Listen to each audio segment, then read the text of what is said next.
हरे कृष्णा। आप सभी का दिन शुभ हो। अब सुनिए आगे का अध्याय।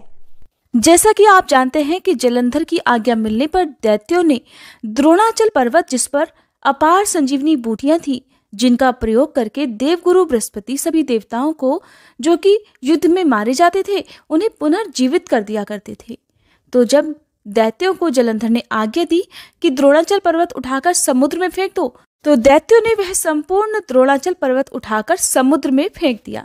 इसके बाद देवगुरु बृहस्पति जी जब दोबारा युद्ध आरंभ हुआ तो एक बार फिर से संजीवनी बूटी लेने के लिए द्रोणाचल पर्वत पर गए, लेकिन वहां पर पर्वत नहीं था।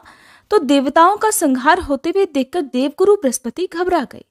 व्याकुल होकर बृहस्पति देव ने देवताओं से कहा कि अब शीघ्र ही यहाँ से भागो, क्योंकि ये दैत्य जलंधर के अंश से उत्पन्न हुए हैं, इसलिए ये तुम्हारे मारे से अब नहीं मरेंगे। देवगुरु बृहस्पति जी की ये बात सुनकर सभी देवता घबरा गए और भयभीत होकर भागने लगे। जब समस्त देवता दसों दिशाओं में भागकर छिपने लगे, तब दैत्यराज जलंधर ने जीत के नगाड़े बजवाते हुए अमरावती नगरी में प्रवेश किया। देवताओं के भाग जाने पर इंद्र की राजधानी अमरावतीपुरी शुंभ और निशुंभ के अधिकार में सौंपकर जलंधर देवताओं का पीछा करने के लिए सुमेरु पर्वत की ओर चल दिया। इंद्रादि सभी देवता दैत्यराज जलंधर को अपनी ओर आता हुआ देखकर भगवान विष्णु की स्तुति करने लगे। वे नतमस्तक होकर विनीत भाव से बोले, हे मच्छ कच्छ आदि अनेक रूप धारण करके अपने भक्तों के दुखों को मिटाने वाले, हे सारी सृष्टि का पालन और संहार करने वाले, शंख चक्र गदा और पद्म को धारण करने वाले हे प्रभु, आपको बारंबार नमस्कार है। हे लक्ष्मी रमणा, हे दैत्यों का नाश करने वाले, हे पीतांबरधारी, हे शरणागतों के रक्षक, आपको नतमस्तक नमस्कार है। जलंधर नामक दैत्य से पीड़ित होकर हम देवताओं के समस्त संतापों को हरने वाले, हम चंद्र सूर्य दो नेत्रों वाले आपको नमस्कार करते हैं। जो कोई भगवान की इस संकट नाशक स्तुति को पढ़ता है, उसके समस्त संकट भगवान स्वयं दूर कर देते हैं। सो हे राजा पृथु, भगवान देवताओं की स्तुति सुनकर और उनके महान दुखों को देखकर शीघ्रता से उठकर और गरुड़ पर सवार होकर जाने लगे। तब महालक्ष्मी जी ने पूछा कि हे प्रभु, आप कहाँ जा रहे हैं? तब भगवान विष्णु ने उत्तर दिया कि तुम्हारे भाई जलंधर के भय से भयभीत तथा पीड़ित देवताओं की सहायता करने को मैं जा रहा हूँ। प्रभु की ये बात सुनकर लक्ष्मी जी कहने लगी, भगवान, मैं तो आपकी परम प्रिय हूँ, फिर आप मेरे भाई को कैसे मार सकते हैं? भगवान ने कहा, देवी, शंकर जी से उत्पन्न और ब्रह्मा जी के वचन के कारण हम जलंधर को कदापि नहीं मारेंगे। लक्ष्मी जी को इस प्रकार समझाकर शंख चक्र और खड्ग लेकर भगवान विष्णु जलंधर से युद्ध करने के लिए युद्ध भूमि में पहुंच गए। उस समय बहुत से दैत्य गरुड़ के पंखों के वेग से ही मारे गए। पवन से पीड़ित दैत्यों को देखकर जलंधर को अत्यधिक क्रोध आ गया और वह स्वयं भगवान विष्णु के सामने युद्ध करने को आ गया। उस समय जलंधर और भगवान विष्णु में घोर युद्ध हुआ। उस समय बाणों से आकाश ढक गया। तब भगवान विष्णु ने जलंधर के रथ का ध्वज, छत्र और बाण काट डाले और रथ के सभी घोड़ों को भी मार डाला। ये देखकर जलंधर ने गरुड़ के मस्तक पर गदा से जोरदार प्रहार किया, जिससे गरुड़ देव मूर्छित हो गए। तब भगवान विष्णु ने अपनी तलवार से जलंधर की उस गदा को ही काट डाला। इसके बाद तो जलंधर और भगवान विष्णु में कई वर्षों तक मल्ल युद्ध होता रहा। जलंधर और भगवान विष्णु के इस घनघोर युद्ध को देखकर सारा ब्रह्मांड भयभीत होकर कंपायमान हो गया था। अंत में भगवान विष्णु ने कहा, हे दैत्यराज, तुम्हारा और हमारा युद्ध ठीक नहीं, क्योंकि तुम लक्ष्मी जी के भाई हो। तब जलंधर कहने लगा, अगर आप प्रसन्न हैं तो मैं आपसे ये वरदान मांगता हूं कि आप लक्ष्मी जी और गरुड़ सहित मेरे घर में ही निवास करें। ये सुनकर भगवान विष्णु लक्ष्मी जी और गरुड़ सहित उसके यहाँ रहने का वचन देकर चले गए। तब समस्त देवी देवताओं के स्थान पर दैत्यों की नियुक्ति करके जलंधर अपनी राजधानी में निवास करने लगा और देवताओं, गंधर्वों और किन्नरों के पास जितने भी रत्न थे वे सब छीनकर उसने अपने अधिकार में कर लिए। निशुंभ को शासन करने के लिए पाताल में भेज दिया। वहां पहुंचकर निशुंभ ने शेष आदि नागों को अपने वश में कर लिया। इस प्रकार जलंधर देव, यक्ष, किन्नर गंधर्व और मनुष्य सबको अपनी प्रजा बनाकर पुत्र के समान और धर्म की नीति से उनका पालन करते हुए त्रिलोकी पर शासन करने लगा। ये कथा सुनाकर देवर्षि नारद ने कहा, हे राजा पृथु, एक समय भगवान का दर्शन करने और जलंधर का वैभव देखने के लिए हम भी उसकी राजधानी में गए थे। जलंधर की राजधानी की यात्रा का वर्णन करते हुए देवर्षि नारद ने कहा, नारायण नारायण। हे राजा पृथु, जलंधर ने वहां पहुंचने पर तो हमारा बहुत आदर सत्कार किया। वह भक्ति भाव और श्रद्धा से हमारा पूजन करके विनती करने लगा। कहने लगा, महाराज कहिए, आपका आगमन किस अभिप्राय से हुआ है और मेरे लिए क्या आज्ञा है। तब हमने उससे कहा कि दैत्यराज, मैं कैलाश पर्वत पर गया था। वहां शिवजी और पार्वती जी का वैभव देखकर मैं तो चकित रह गया। अब तीनों लोकों का भ्रमण करते हुए मैंने यहाँ आकर आपकी समृद्धि देखी है। आपकी और शिवजी की समृद्धि और वैभव में किसी प्रकार का कोई अंतर मुझे नजर नहीं आता, परंतु तुम्हारा वैभव स्त्री रहित है।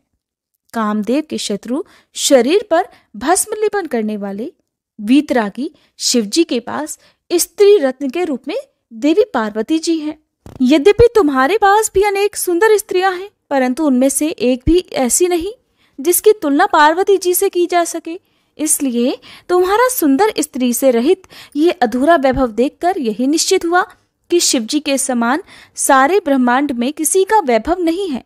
उनके पास पार्वती के रूप में ऐसी अनुपम स्त्री है जिसको देखकर ब्रह्मा जी ने अनेक अप्सराओं की रचना की, परंतु एक भी पार्वती जी के समान नहीं बन सकी। नारद जी ने आगे राजा पृथु से कहा, हे राजन, मैं तो केवल इतनी बात कहकर वहां से चला आया, परंतु पार्वती जी की अपूर्व सुंदरता की बात सुनकर जलंधर कामदेव के ज्वर से पीड़ित हो गया। दरअसल भगवान की इच्छा से ही देवर्षि नारद जलंधर के पास यह सब कुछ कहने के लिए गए थे। देवर्षि की बात सुनकर उसने उसी समय राहु को बुलाकर कहा कि तुम अभी कैलाश पर्वत पर जाकर शिव को हमारी आज्ञा सुनाओ। तुम शिव से कहना कि त्रिलोकी के राजा अति पराक्रमी जलंधर ने आज्ञा दी है कि 3 लोक के नाथ और सभी रत्नों के स्वामी जलंधर के होते हुए तुम शमशानवासी और नरमुंडों की माला धारण करने वाले जटाजूटधारी अवधूत के पास पार्वती जैसी परम सुंदर स्त्री शोभा नहीं देती। तीनों लोकों का स्वामी होने के कारण सभी रत्नों पर मेरा अधिकार है। क्योंकि पार्वती स्त्री रूप में रतन है, अतः वह मेरे पास ही शोभित हो सकती है। दैत्यराज जलंधर की आज्ञा पाकर राहु उसी समय चंद्रमा के समान उज्जवल कैलाश पर्वत पर जा पहुंचा और अपनी भयानक दृष्टि से दैदीप्यमान कैलाश पर्वत को काला कर दिया। तब भगवान शिव के द्वारपाल नंदी द्वारा शिव जी के सन्मुख उपस्थित किए जाने पर राहु ने दैत्यराज जलंधर की उपरोक्त आज्ञा सुना दी। राहु की ये बात सुनते ही भगवान शिव की दोनों भ्रकुटियां कमान के समान गुस्से से तन गई। तब उनकी भौं से एक अति भयंकर पुरुष उत्पन्न हुआ जो सिंह के समान मुंह वाला था। उसके लाल लाल अग्नि के समान विकराल नेत्र थे और उसके सारे शरीर पर बड़े बड़े बाल खड़े हुए थे। उत्पन्न होते ही वह भयंकर मनुष्य विकराल मुख फैलाकर राहु को खा जाने के लिए आगे बढ़ा। अब तो राहु भयभीत होकर कहने लगा, हे देवों के देव महादेव जी, एक तो मैं ब्राह्मण हूँ, दूसरा दूत के रूप में यहाँ पर उपस्थित हुआ हूँ, इसलिए अब आप कृपा करके मुझे तो मत मारिए। राहु की ये बात सुनते ही भगवान शंकर ने उसे आकाश में फेंक दिया। तब वह भयंकर पुरुष शिव जी के पास आया और अत्यंत विनम्र भाव से भगवान शिव से कहने लगा कि हे महादेव, मैं भूखा हूँ, कृपा मुझे कुछ खाने को दीजिए। तब शिव जी ने कहा, तुम अपने हाथ पैरों को खा जाओ। शिव जी की आज्ञा पाते ही वह विशालकाय मनुष्य अपने हाथ और पैरों सहित अपने सारे धड़ को खा गया।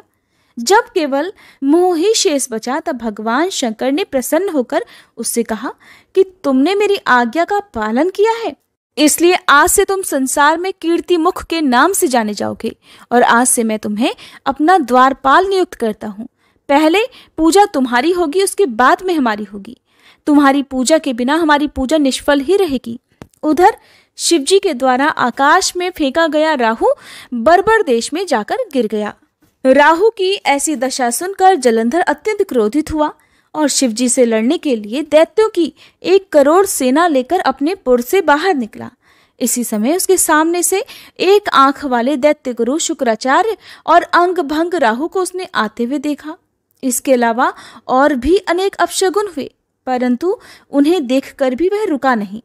वह अपार दैत्य सेना सारे आकाश में बादलों की तरह छा गई। जब देवताओं ने दैत्यराज जलंधर को अपार सेना सहित कैलाश पर्वत पर चढ़ाई करते देखा तो चुपचाप इसकी सूचना शिवजी को दे दी। समाचार पाते ही शिवजी महाराज ने विष्णु भगवान का स्मरण किया और भगवान विष्णु स्मरण करते ही उनके सामने उपस्थित हो गए।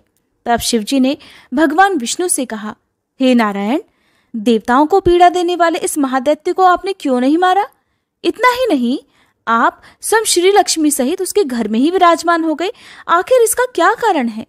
तब भगवान विष्णु ने उत्तर दिया, हे महादेव, यह महादैत्य आपके अंश से उत्पन्न हुआ है और लक्ष्मी जी का भाई है, इस कारण हमने उसको नहीं मारा। अस्तु यह महादैत्य आपके ही हाथ से मारा जाएगा। भगवान विष्णु की ये बात सुनकर शिवजी कहने लगे, यह तेजस्वी दैत्य तो हमसे भी ऐसे नहीं मारा जा सकेगा, इसलिए इसको मारने के लिए आप अपना तेज देने की कृपा कीजिए। शिवजी के ऐसे वचन सुनकर श्री विष्णु भगवान सहित समस्त देवताओं ने अपना अपना तेज शिवजी को दे दिया। फिर शिवजी उस तेज को इकट्ठा करके ज्वालामाली सुदर्शन चक्र और एक वज्र बनाकर जलंधर से युद्ध करने के लिए तत्पर हुए। शिवजी के भूतगणों की सेना में समस्त देवतागण भी सम्मिलित हो गए। उधर जलंधर अपनी सेना सहित कैलाश के पास पहुंच गया और इधर कीर्तिमुख और नंदी आदि समस्त गण और देवताओं की सेना भी युद्ध के मैदान में आ डटी। देवताओं और जलंधर की सेना में ऐसा घोर संग्राम हुआ कि समस्त भूमंडल कंपायमान हो गया। युद्ध के मैदान में जितने दैत्य मरते, दैत्य गुरु शुक्राचार्य उन्हें अपनी संजीवनी विद्या से जीवित कर देते। यह दृश्य देखकर भूत आदि गणों ने शिवजी के समीप जाकर उनसे संपूर्ण वृतांत कह सुनाया। तब शिवजी ने कंदरा के समान मुख वाले महाभयंकर लाल जंघा नामक एक कन्या अपने मुख से उत्पन्न की और वह कन्या हुंकार मारकर दैत्यों को अपने मुख में डालते हुए श्री शुक्राचार्य जी को उठाकर आलोप हो गई। तब शिवगण निर्भय होकर दैत्य सेना को बुरी तरह मारने लगे। गणों की इस मार से व्याकुल होकर दैत्य सेना भाग खड़ी हुई। दैत्य सेना को इस प्रकार भागते देखकर जलंधर के सेनापति शुंभ निशुंभ और काल नेमी ने आगे बढ़कर देव सेना पर प्रत्याक्रमण कर दिया। जब देव सेना दैत्यों की मार से विचलित हो उठी तब गणेश जी और शुंभ के बीच घनघोर संग्राम हुआ। दैत्यों को पराजित होते देख जलंधर स्वयं युद्ध क्षेत्र में आया। उसे देखकर वीरभद्र ने जलंधर पर अनेक प्रहार कर दिए। कीर्तिमुख का ही एक नाम वीरभद्र भी है। तब जलंधर ने क्रोधित होकर अपना परिघ उस पर दे मारा और उसके रथ की ध्वजा काट दी। फिर उसने देव सेना पर भयंकर बाण वर्षा करके उसमें भगदड़ मचा दी। अपनी सेना की यह दशा देखकर स्वयं भगवान शिव नंदी पर सवार होकर युद्ध के मैदान में आए और उन्होंने तब तीव्र बाणों की वर्षा आरंभ कर दी। शिवजी के प्रहारों से दैत्य सेना इस प्रकार भागने लगी जैसे कार्तिक मास के व्रत से पाप समूह भाग जाते हैं। उसी समय शिवजी ने अपने बाणों से खड्गरोमा का सिर काटकर पृथ्वी पर गिरा दिया। इसके पश्चात जैसे ही जलंधर आगे बढ़ा, शिवजी ने उसके रथ के घोड़ों और सारथी को मार गिराया। तब जलंधर खड्ग हाथ में लेकर पैदल ही शिवजी की ओर दौड़ा। शिवजी ने उसी क्षण आगे बढ़कर एक मुक्का उसकी छाती में मारा, जिससे जलंधर अचेत हो गया। अब जब जलंधर ने देखा कि शिवजी तो अजय है, तो उसने गंधर्व माया रच डाली। गंधर्व और अप्सराएं युद्ध क्षेत्र में नृत्य और गायन करने लगी। शिवजी भी इस माया में फंसकर नाचने और गाने लगे। शिवजी को इस माया में फंसा हुआ देखकर जलंधर महादेव जी का रूप धारण करके देवी पार्वती के पास गया और उनका सुंदर रूप देखकर कामांध हो गया। पार्वती जी शिवजी को आया देखकर खड़ी हो गई, परंतु तुरंत ही इस राक्षसी माया को पहचानकर वहां से अंतर ध्यान हो गई। तब निराश जलंधर पुनः युद्ध क्षेत्र में आ गया। उधर जलंधर के चले जाने पर पार्वती जी ने जैसे ही भगवान विष्णु का स्मरण किया, वे तत्काल उपस्थित हो गए और उन्होंने जलंधर के शीघ्र मारे जाने का आश्वासन दिया। भगवान विष्णु अब विचार करने लगे कि जलंधर ने तो स्वयं ही अपनी मृत्यु का रास्ता बता दिया है। यह दुष्ट वृंदा के पतिव्रत धर्म के कारण मर ही नहीं रहा। इसलिए देवताओं और अपने भक्तों की रक्षा करने के लिए हमको ही वृंदा को धर्म से डिगाने का यह घोर पाप कर्म करना पड़ेगा, क्योंकि ऐसा किए बिना तो ये दुष्ट नहीं मरेगा। इतनी ही देर में शिवजी भी राक्षसी माया से मुक्त हो गए और जलंधर को आया देखकर उस पर बाण वर्षा करने लगे। इसके बाद जो कुछ भी हुआ उसका वृतांत आप आने वाले अध्याय में सुनिएगा। अब सुनिए श्री तुलसी चालीसा पाठ और तुलसी माता की आरती। जय जय तुलसी भगवती सत्यवती सुखदानी, नमो नमो हरिप्रेसी श्री वृंदा गुणखानी। श्री हरिशीष विरजनी देहु अमर वर अम्ब, जनहित हे वृंदावनी अब न करहु विलंब। धन्य धन्य श्री तुलसी माता, महिमा अगम सदा श्रुति गाता। हरि के प्राण हो से तुम प्यारी, हरहि हेतु कीन्हो तप भारी। जब प्रसन्न है दर्शन दीन हो, तब कर जोरी विनय उस कीन्हो। हे भगवंत कंत मम होहु, दीन जानि जानि छाड़हु छोहु। सुनी लक्ष्मी तुलसी की बानी, दीन हो श्राप कध पर आनी। उस अयोग्य वर मांगन हारी, हो बिटप तुम जड़ तनुधारी। सुनि तुलसी ही श्रव्योत ही ठामा, करहु वास तुहु नीचन धामा। दियो वचन हरि तब तत्काला, सुनहु सुमुखी जानी होहु बिहाला। समय पाई ब्योहरो पाति तोरा, पूजहि आस वचन सत मोरा। तब गोकुल मह गोप सुदामा, तासु भई तुलसी तू बामा। कृष्ण रास लीला के माही, राधे शक्यो प्रेम लखि नाही। दियो श्राप तुलसी तत्काला, नर लोक ही तुम जन्महु बाला। यो गोप वह दानव राजा, शंख चूर्ण नामक शिर ताजा। तुलसी भई तासु की नारी, परम सती गुण रूप अगारी। अस द्वै कल्प बीत जब गयहु, कल्प तृतीय जन्म तब भयहु। वृंदा नाम भयो तुलसी को, असुर जलंधर नाम पति को। कर अति द्वंद अतुल बल धामा, कीन्हा शंकर से संग्रामा। जब निज सैन्य सहित शिव हारे, मरहि न तब हर हर ही पुकारे। पतिव्रता वृंदाती नारी, को न सके पति ही संहारी। तब जलंधर ही भेष बनाई, वृंदा ढिग हरि पहुँचो जाई। शिव हित लहि करि कपट प्रसंगा, कियो सतीत्व धर्म तो ही भंगा। भयो जलंधर कर संहारा, सुनी उर शोक उपारा। तिहि क्षण दियो कपट हरि टारी, लखि वृंदा दुख गिरा उचारी। जलंधर जस हत्यो भीता, सोई रावण तस हरहि सीता। अस प्रस्तर सम हृदय तुम्हारा, धर्म खंडी मम पति संहारा।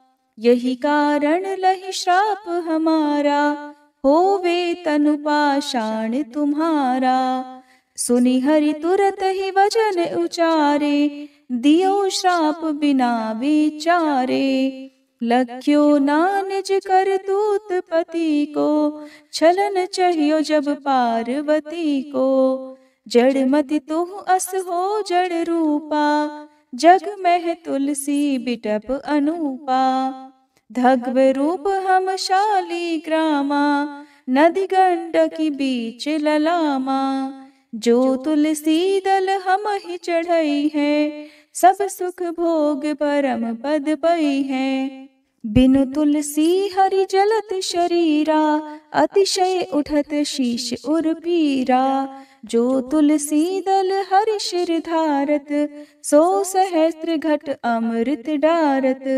तुलसी हरि मन रंजनिहारी, रोग दोष दुख भंजनिहारी। प्रेम सहित हरि भजन निरंतर, तुलसी राधा में नाही अंतर। व्यंजन हो 56 प्रकारा, बिन तुलसी दल ना हरहि प्यारा। सकल तीर्थ तुलसी तरु छाही, लहत मुक्ति जन संशय नाही। कवि सुंदर इक हरि गुण गावत, तुलसी निकट सहस गुण पावत। बसत निकट दुर्वासा धामा, जो प्रयास ते पूर्व ललामा। पाठ करहि जो नित नर नारी, होहि सुख भाषहि त्रिपुरारी। तुलसी चालीसा पढ़ी तुलसी तरु गृहधारी, दीप दान करी पुत्र फल पावहि बंध्यहु नारी। सकल दुख दरिद्र हरिहार हुए परम प्रसन्न, आशय धन जन लड़ही कर बसहि पूर्णा अत्र। लाही अभिमत फल जगत, महिलाहि पूर्ण सब काम। जेई दल अर्पहि तुलसी, तह सहस बसहि हरि राम। तुलसी महिमा नाम लख, तुलसी सूत सुख राम। मानस 40 रच्यो, जग मह तुलसीदास। प्रेम से बोलिए तुलसी महारानी की जय। तुलसी महारानी नमो नमो, हरि की पटरानी नमो नमो। तुलसी महारानी नमो नमो, धन तुलसी पूरण तप कीनो। शालिग्राम बनी पटरानी नमो नमो। तुलसी महारानी नमो नमो, हरि की पटरानी नमो नमो। जाके पत्र मंजरी कोमल, श्रीपति कमल चरण लपटानी नमो नमो। तुलसी महारानी नमो नमो, हरि की पटरानी नमो नमो। कौन महीने बोई रानी तुलसा, कौन महीने हुई हरियाली नमो नमो। तुलसी महारानी नमो नमो, हरि की पटरानी नमो नमो। कौन महीने हुई तेरी पूजा, कौन महीने हुई पटरानी नमो नमो। तुलसी महारानी नमो नमो। आषाढ़ मास में बोई रानी तुलसा, सावन महीने हुई हरियाली नमो नमो।